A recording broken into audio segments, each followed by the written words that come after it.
it also means is if you come to visit me, some of you have been before, I've got a room and you get these beautiful office spaces when you get some of these fancy titles. You know, you work your tail off to get them, but you get some really beautiful spaces. One of the offices I have is not just beautiful, but got unbelievable historical significance. It's a room, I actually renamed it the Lincoln Room because it's a room Abraham Lincoln used to spend time in when he was a House member.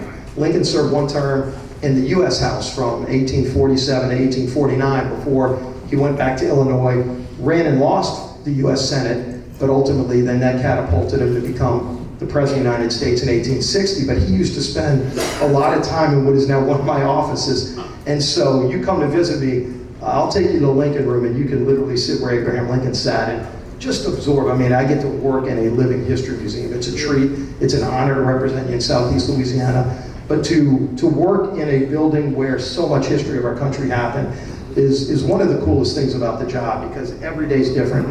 Every day you're dealing with personalities, a whole lot of different personalities. You know, you're a marriage counselor most days, more than you are, you know, dealing with policy, but you do both.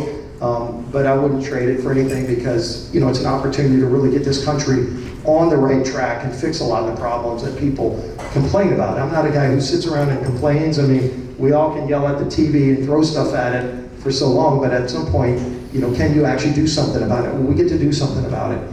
And starting in January, I think you'd be excited about what you see. So be happy to take some questions. Any questions? Go ahead, gentlemen. Yeah.